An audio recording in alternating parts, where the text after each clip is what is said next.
Good morning. Wow, nice work.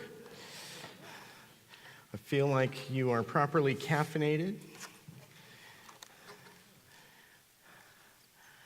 This is the first sermon that I will have preached since I joined the staff of Church of the Valley. And so even though I've been up here a number of times before, it feels a little bit different, and I'm getting used to this whole pastor thing. So could a young adult hit me with that? Thank you, Moises. That's just not normal for 50 years of my life, right? So I'm getting used to that, and even if there's not that little tone that some people take. This week I was in the office and I spoke to two sales people, and they were in suits. They had ties on, like old school sales. They were good at it. And they started off by calling me Pastor Miller. And I don't know if the vein on the side of my head started to pop out, but it sort of felt like, could you just call me Mike? So they were happy to downshift into Mike, but this is a label, and it's an appropriate label. That's my role, and yet I don't fully own it at this point. Does that make sense?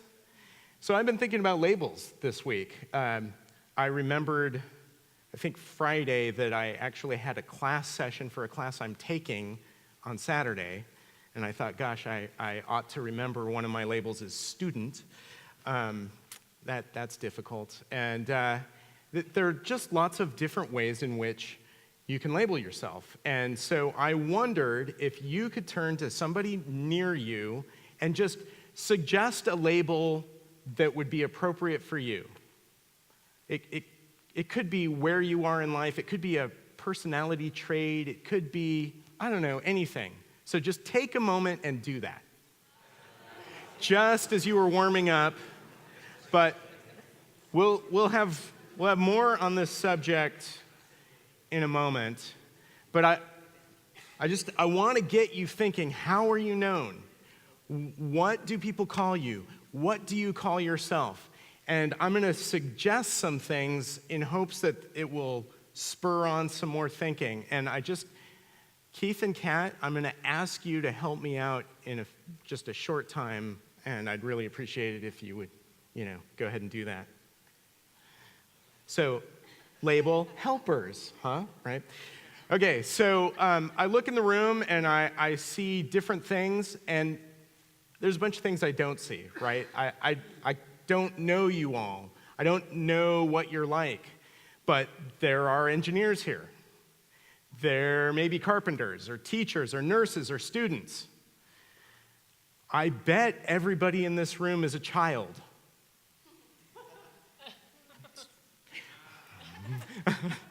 Thanks, Tim. Some of you are parents.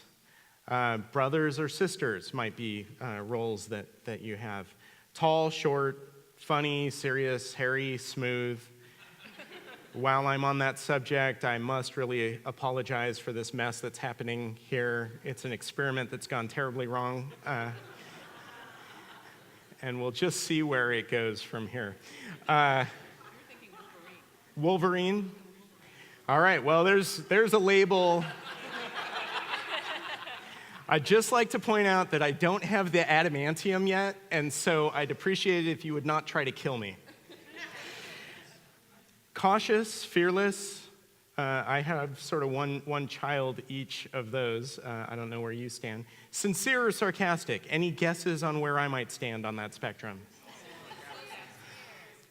Conservative or progressive? Okay, but then there are other things like, are you a green thumb? I'm sort of a green thumb if you count weeds, because I like plants. Mostly the good ones don't grow. Are you handy? Is there a quilter in the room? Not a single one. Fantastic. How about a baker? Okay, I got somebody pointed at and somebody else owned it themselves. Fantastic. Unfortunately, these aren't the only kinds of labels that we carry around with us. There are labels that include more assessment or judgment type terminology. So some of you may have been called at one point sharp as a whip. And some of you might have been called at some point dumb as a bag of hammers. Never heard of that, okay.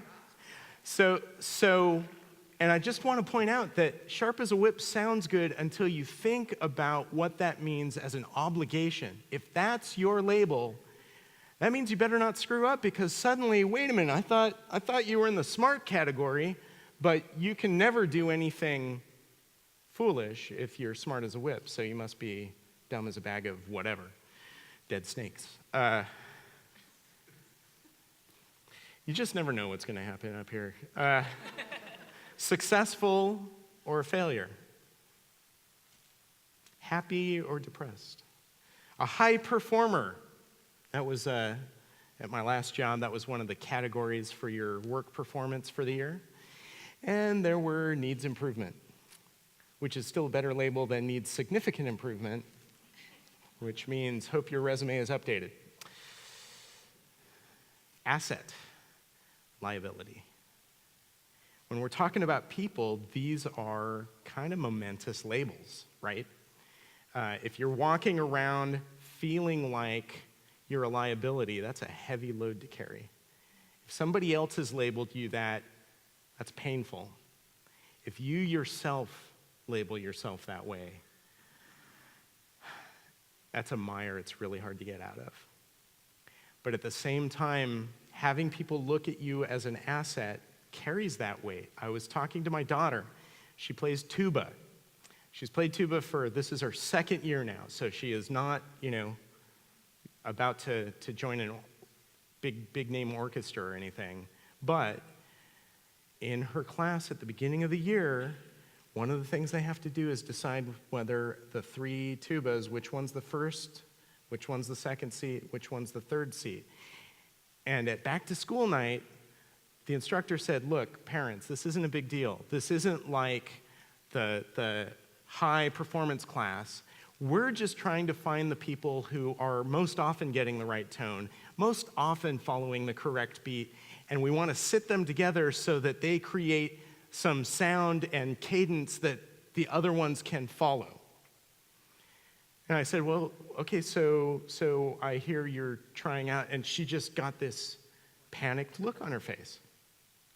And I said, what's the deal with that? And she's like, oh, everybody says I'm going to get first tuba. I said, why is that a bad thing? And she said the strangest thing. She said, what if I don't? So everybody expected her to. How big a failure is it then if you miss the mark? That's a hard thing to face. And so,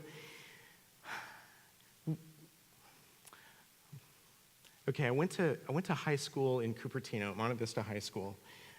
There were a few more people who looked like me than there are now, but most of my friends were Korean or Chinese. And if they got a B+, just like if I got a B+, maybe not world-ending, but pretty close. And living in the shadow of what a B+ is going to do to your life is really kind of a sad thing to experience, isn't it? So when I was driving my son home from work the other night, last night, he just had the PSAT, so he got to the school before 7:30 when the test began, and after he finished, he was picked up and taken to work, so he's worked a full shift, he's taken a long test, and he just looked washed out. And I said, how are you feeling? And he said, I'm just overwhelmed. I said, why? He said, keeping up with school is hard. And I said, okay, it seems like you're doing that, though. He's like, yeah, but it's costly to do that. On an ongoing basis, I have to give more than I want to give. But if I don't give more than I want to give, then the results aren't going to be good enough. And, as a parent, I say, for whom? He said, well, for you, for mom. And I'm starting that speech in my head about, don't perform for me. I'm starting that speech for me, because that's a label that I want to put on my son, is performer. And then he says, and me. He said, my friend said, well, don't do what your parents, are pushing you towards. And he told them, what, I'm supposed to stop caring myself? So he's wearing this label with weight that is rough, because every single day it forces him to do more than he's inclined to do. Now, is that a bad thing? I'm a parent who wants an employed child at some point in the future, so it's hard for me to say, no, don't do that, son. But at the same time, I don't want him living in the kind of misery that can happen when your label for yourself depends entirely on what you've done. What's your latest set of grades? What's the latest test score? What's your latest job review say? So I want to do something a little different. You just talked to each other about a way to label you. I've talked a little more about labels. Keith and Kat, if you would distribute labels to everybody, I'd like us all to just take a minute and write something down. So I'm going to do the same thing. You won't be able to see it from where I am, so I'm writing overwhelmed. And because, I bought the stickers, I'm going to make another one.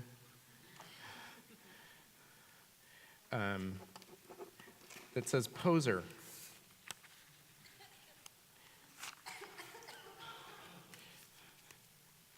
Because sometimes I feel fake.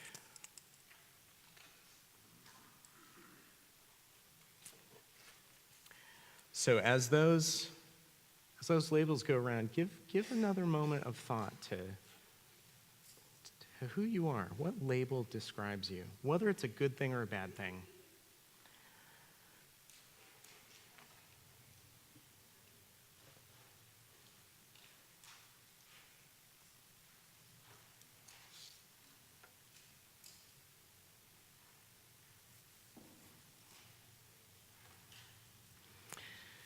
And I've tested the pens in the back of the seats of the pews actually work on this paper. I'm sorry? I did that early this morning, yes. All right. So if you have written a label on your sticker, would you just sort of wave it at me so I've got a sense of who done did that? All right. All right, well, as Keith and Kat continue to mop up anything, please do fill that out with something. Thanks, Keith.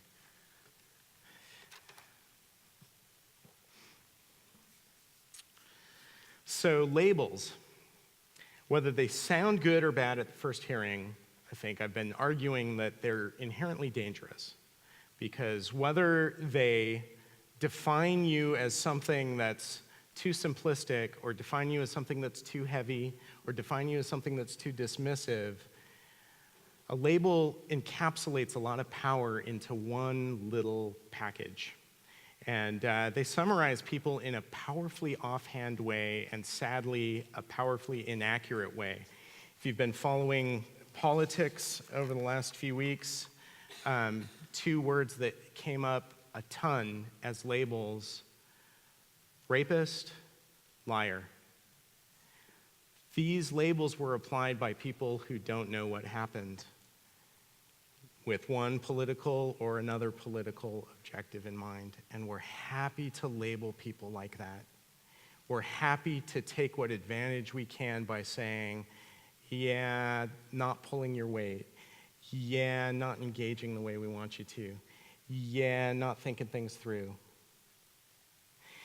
And that's what's happening with this group of Jewish antagonists in the passage that was read now many minutes ago, it feels like. They have heard what Tim preached about last week about Jesus claiming to be the bread that came from heaven, and they're not buying it. One of the things that I think we take for granted is we're reading the book of John, and if you've been here for long enough, we've actually seen a lot about what John is explaining about Jesus. And we get this prologue way back in John 1 that somewhere near the Pleistocene era, I think we covered. And he said, "In the beginning was the Word, and the Word was with God, and the Word was God." And he said later, "The Word became flesh and dwelt among us." So here we go. John is taking Jesus, and he's describing him not just as, some important guy. He's giving him the biggest label of all. Jesus is God. The Word was with God, and the Word was God. So when Tim spoke about Jesus calling himself the bread of life, Jesus gave himself a label in that passage, and I'm going to summarize it as the one that satisfies. Okay? He's not a Snickers bar. He's the one who actually satisfies and doesn't rot your teeth. But this crowd has a whole different label. So they heard him present himself as the one who can bring satisfaction, as this bread from heaven. They've got a long label, which is, we know your mama and your daddy. You didn't come out of heaven. Dismissed, right? Put in his place. They know where he came from. It wasn't heaven. They know what he is. He's some rube from the sticks. He is not bread from heaven. They aren't the only people who make that claim, right? One of the things I've read is a lot of biblical interpretation from the 19th and 20th centuries. And there was this whole movement where the point of what you were researching was to figure out how you could say, okay, a bunch of what's in the Bible isn't actually accurate because Jesus was a teacher. He did live. He was a teacher of simple yet profound teachings. And we're going to drop everything that makes claims to anything bigger than that. So the book of John is one of the first things to go just in its entirety because it's just riddled with this stuff. So that was an academic pursuit for a while. Pretty much every cult says Jesus isn't God.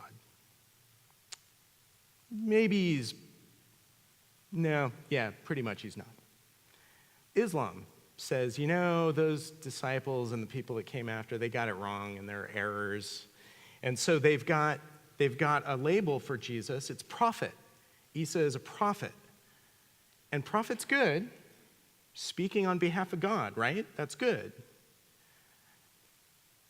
But if he's the bread that came out of heaven, if he was before everything was, it's not a big enough label, is it? It's like a little piece of the puzzle, and it's insufficient. So these grumblers, and people have been grumbling ever since. It just continues. So he did more than just speak on God's behalf.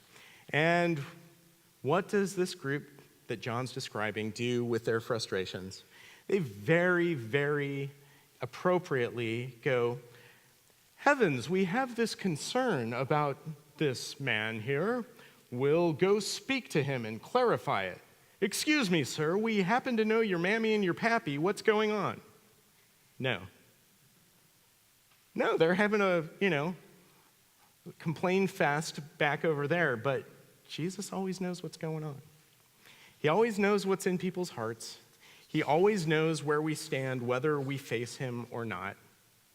So even though it's weird that nobody came to confront him about this big problem that they found with his label, and they had a ready-made label to replace it with, that's not how it went down. So in verse 43, he responds to them, and he tells them to stop grumbling among yourselves. And I wish I could say that the way Ruth said it. It was just, I'd like that to be a ringtone for me. In fact, what I'd really like is if anybody does cross-stitch, if you could cross-stitch me something that I could hang on my wall that says, stop grumbling among yourselves, because I'm an inveterate grumbler, and I could really use the reminder on an ongoing basis that that's not what it's about. Hey, what if I had a problem with somebody and I brought it to them? I know, it's crazy talk, isn't it? And what if we ran a church that way, where if you did something that offended me, I went to you and said, you know, when you say pastor, I'm too immature to take it, Helena. Okay. I've made a much bigger thing out of it than it actually is.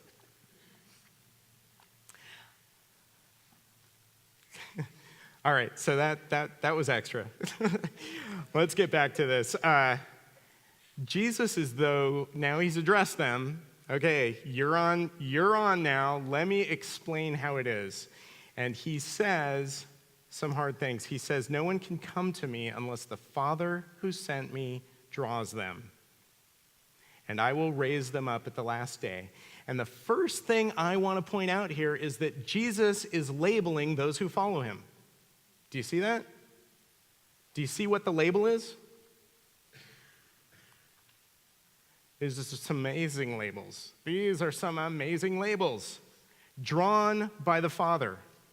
Okay, Tim talked about this last week. This is about God making it possible for us to even want him, for us to be able to come to him. And more on that in a minute. The second thing is taught by God. So if drawn by the Father is before we come to Christ, taught by God, Jesus allows us to experience what it is to be taught by God. We're not getting it through some intermediary who might be right and might be wrong, who doesn't understand us regardless. He knows our hearts. He knows the truth. He is the truth. And suddenly we're in this engagement that was never possible before. So we get the label taught by God. Now, what we do with that teaching, it varies.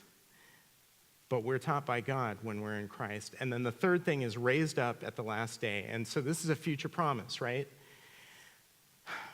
We don't have to worry about forever. I don't know, is anybody worried about forever? Like, okay, I've got a hand. So yes. We live in a very momentary society where now is what we're concerned with, which is why people spend too much money and borrow too much money and do all kinds of crazy financial things.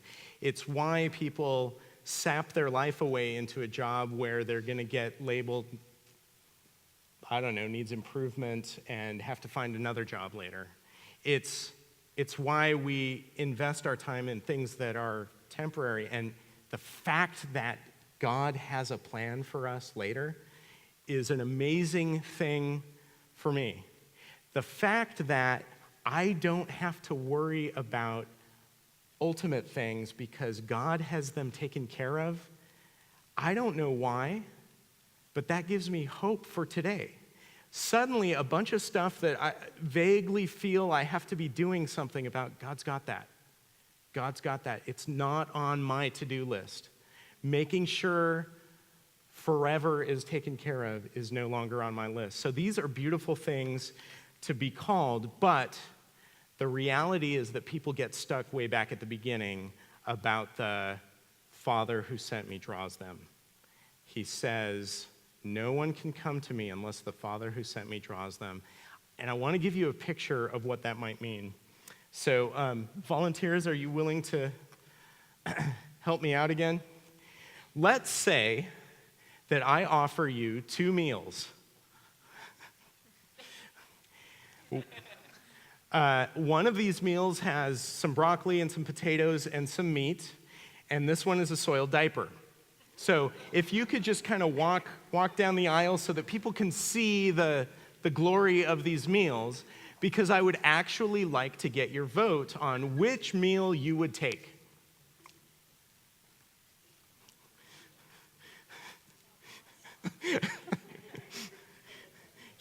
You might be oversharing that, Keith. just a flyby will do. Erin Riley tells me that when she walked into the nursery that maybe there was a meal prepared that hadn't properly been cleaned up. So things happen.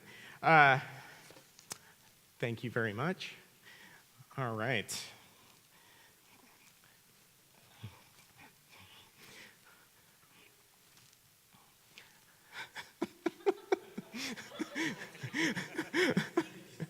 Yummy.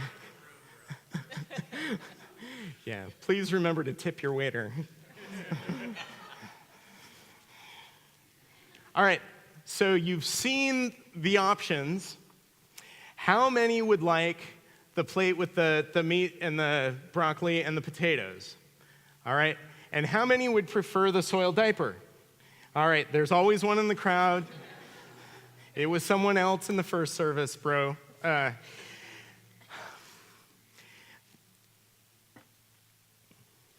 The problem with this analogy is that you start to lose track of why I gave it to you. So let me just explain this again.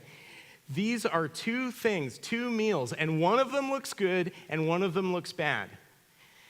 And the analogy that I'm making is the one that is good looking is about what I know is going to be good for me. So if you're a vegan, take that pork off that plate and eat the vegetables. If you're my son, maybe you'll eat a potato, but the meat's disappearing and the broccoli is going far, far away. Nobody looks at a diaper's contents and goes, this is nourishing for me, this is good for me, this is what I need. And similarly, nobody looks at Jesus and says, what I desperately want is to bow my knee to somebody and surrender every single thing that I am, every single hope that I have, every single behavior that I like about me, and every single one that I don't, and says, yeah, that sounds like it's good for me. I have to give all my priorities up to somebody who I can't meet in the flesh at the moment? Seriously? So that's diaper looking to the natural person. And what John is describing Jesus saying is, you can't know that I'm good unless God the Father shows you that it's not a filled diaper. Because, I'm not going into the nursery and taking a diaper. It's pudding. Come on. I'm not saying that this is the most healthful thing in the world, but I'm saying, to me, it looks like disaster. I'm not a dog. This isn't food. It's not good for me. I'm not made to digest this. But I knew something that maybe you didn't, maybe you assumed it, I don't know. And in this case, the way that happens is God opens someone's eyes. God draws someone to Jesus. Okay. Was that thoroughly disgusting? Do you feel like you're tracking with my point, though? Okay, all right. Disgusting, but tracking. And mostly disgusting. Okay. Should have used a spoon. You live and you learn. He returns then to what started them going off in the first place. He doesn't repeat that he's the bread that came down from heaven. He's got a little different spin this time. He says he is the bread of life. That plate of food looks like life. The plate of food that they wanted was the manna. They'd heard about, he's feeding all these people. You know what people in that society spend their lives doing? Eking out a living to fill their stomachs so they can live for the next day, to eke out a living. He's not talking necessarily to a bunch of privileged people who drive around in Priuses and have, whatever kind of restaurant at their beck and call. They're living day to day, payday to payday, and they have valid concerns about where's my tomorrow going to come from? For that matter, where's today coming from? So feed my body every day is the big item on their wish list, and relationship with God is obviously not the big item on their wish list. They aren't thinking about that at all. They're thinking about what's for lunch and how hard they have to work to get it. Well, do you know many people who aren't in that cycle in some way today? Isn't that what our Valley bustle's about doing? And you got to pedal hard to keep on the bike. There's a lot of demands made on your time, or else you go from asset to liability and bad things happen. But Jesus is saying, I need to break you out of that mentality because I have bigger things for you. And in this scenario, he confronts their wish. He says, yeah, you're wishing that you were like Israel, to whom God provided manna, bread in the wilderness that appeared overnight that they could collect and eat. They didn't have to grow it. They didn't have to till any soil. They didn't have to weed or water. God provided it. And they're going, that's the deal I want to be in. And he said, yeah, you know what ends up in that deal? Every one of them died. They died. So ultimately, that's not the best solution for you, however nice it might be for today. He's saying, I'm offering an eternal perspective. You're worried about your tummies. I'm offering a unique relationship with your Creator, and you're thinking instead about euros.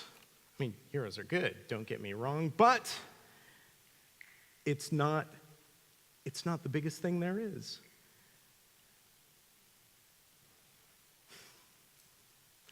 Jesus is offering a unique perspective as the only one who's ever seen God face to face. These people revered Moses, who was in God's presence, but he didn't see him. He couldn't see him. God's glory was too much for him to see. So he covered. And Jesus is saying, I'm the one who was able to see God face to face and not be evaporated in his holy glory. He's saying, I'm the one who's going to be sitting at the right hand of the Father. He's saying, I'm the one who can tell you what he's like, and I'm not just speculating or making things up. So he says, here's the bread that comes down from heaven. He says, I am the living bread that came down from heaven. He says, whoever eats me will live forever. And we've said before, we'll say it again, you are what you eat. You are what you eat. And he's driving this home here because John hasn't yet described how Jesus took the Passover and made a communion out of it. So that's not what John is talking about, though he probably knows that some of his readers are going to be thinking about that. What Jesus is saying in this context is, just as what you guys want is to eat something so you can continue tomorrow, what I want to give you is me so that you can continue forever. Not just tomorrow, which I'll give you, but forever. And he's setting the scope of the problem so big that oftentimes it's difficult for us to even track with it because we get stuck in, yeah, but I got problems today. I got this label I'm stuck with today. I've got this burden that I'm carrying today. And Jesus is saying, I want you to think about me instead. I want you to think about this bread, which is my flesh. I'm going to give this for the life of the world. So there are lots of ways that you can apply a sermon. And most of the ones that come to mind in a context like this are what I'd call a temporary fix, a localized solution. And here's my analogy. So I got out of college. I got a just terrible paying job, but it was a job. And my dad said, you got a paycheck, I'll front you some money, If you want to buy a car, pay me back. Okay? So I went and looked at cars, and the car that I chose was a 1985 Audi 5000S. And everyone's going, dang, you're old, dude. Yeah, okay. So the great thing about this car was it had some problems. It had publicity problems. The reason it had publicity problems, maybe, was that the accelerator pedal and the brake pedal were possibly too close to each other. And as a result, allegedly, there were some instances where the car either revved by itself, as was initially claimed in the news, or somebody accidentally hit the accelerator when they meant to hit the brake, and some kids were squished. So, not the best car, right? Lots of discount going on. Yeah. So I got this car with all these features. It was awesome. I know how to use a brake, so I wasn't going to squish any kids. It was all good, except there were lots of little niggly things wrong with it. And the one that cost me the most money was the power steering system. The power steering system worked, but whoever designed it, I'm pretty sure, had wanted to be a rocket scientist and not an automobile designer. It was way overbuilt for what it was, and mine had some leaks. And practically what that meant is if I wanted to be able to steer my car, I needed to drive around with a pint of mineral oil specially intended for this car. And so therefore it was $20 a pint, which at my rate of pay was really pretty miserable. But fixing it would have been much more. So for a ridiculously long time, bumping around in my trunk were, plastic bottles of this stuff that I'd paid for. And before I'd start my car, I'd go out there and add some so that the power steering system wouldn't overheat. And this went on for more than 2 years. Now, you would think that at some point I would have said, this isn't worth it. But all I could look at was my bank account, which said, it's got to be worth it because you can afford one more $20 pint of this gunk, but you can't afford the repair that will fix it. When I got that thing fixed, it was heavenly. I got to be upset about all the other things that had been poorly designed about that car. And my point here is that short-term thinking, that I can't do any more than this thinking, is what got the people who were grumbling about Jesus where they were. And what he was offering them was a complete overhaul of the system.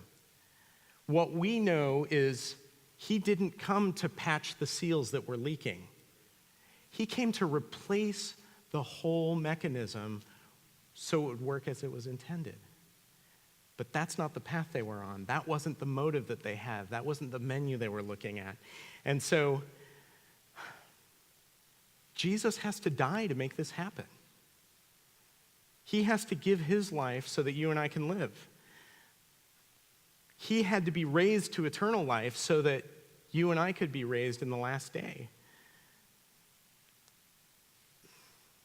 So if you and I submit ourselves to Christ, to consume him like bread as though our lives depended on it, as if he were the nourishment that each day we needed for that day and forever, like if we took it that seriously, would that result in something else? Jesus says it does. He says he grants us a new label. We'll live forever. Anybody interested in that label? We'll live forever? I kind of like that. I kind of like the fact that even though the days go a lot faster than they used to, and I seem to get less done every day than I used to, I've got a God who has all of eternity in mind, and that it's not dependent upon me to min-max today in order to have eternity sorted. It's not that I did something amazing to deserve it. It's that he did something amazing so I could share in it. So, let's say that that I step back into a table. Let's say that God has decided to draw you to Jesus. What is your initial response, and how is that different from your ongoing response?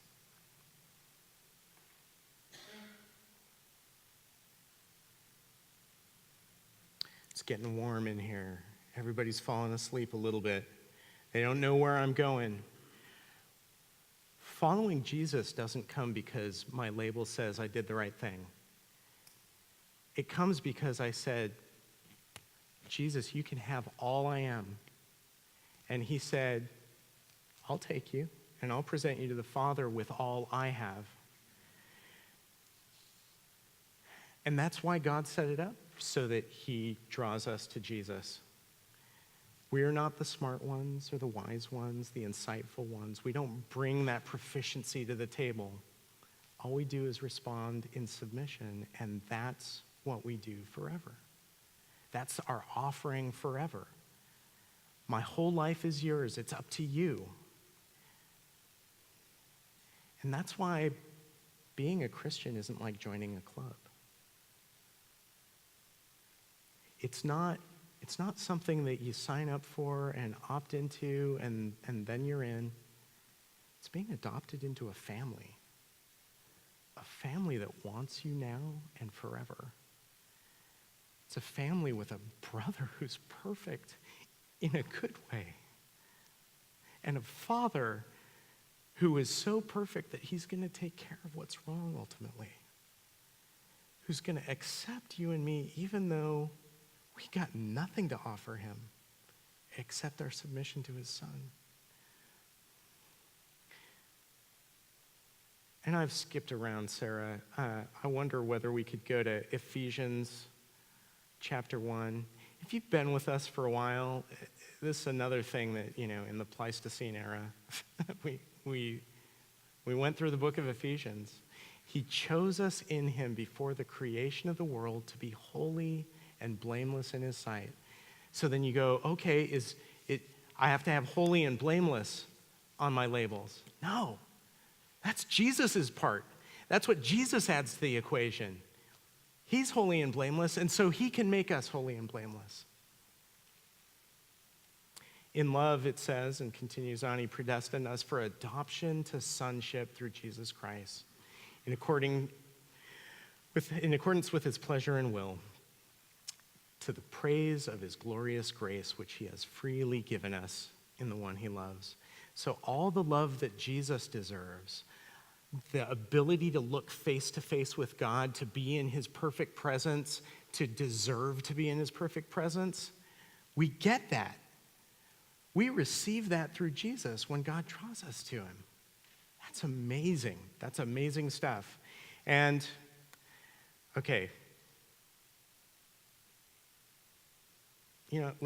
let me just, these labels that God gives us through Jesus, they're beautiful. They're perfect. They're true. They're glorious. They last forever. Like all the things that I want to be, Jesus Christ is. And he says, I'm going to teach you, Mike. He says, I'm going to lead you into forever, Mike. The most important labels that I will ever have are found in Christ. The most important labels that you will ever have to be found in Christ, or this is all going through the motions. So the question is, what do we do with this? So you received a blue name tag, and if you followed directions, you've already written a label on it. And we are going to share in communion this morning. And when Tim comes up to lead us in that, one of the things that we're going to do is, you don't have to put that label on. If you're wearing some fine leather goods, don't put that crappy adhesive on there. But bring up your label and give it to me, and I'll trade you for one that's true, that isn't a burden because it's not about your performance. And all it says is drawn by God to live for Christ. You go, oh, I don't know if I'm living for Christ. Well, do you want to? Do you want him? Are you willing to submit your tummy to him and all the other parts of you that are out of control? Then you get to live for Christ. You get to live today and forever for him.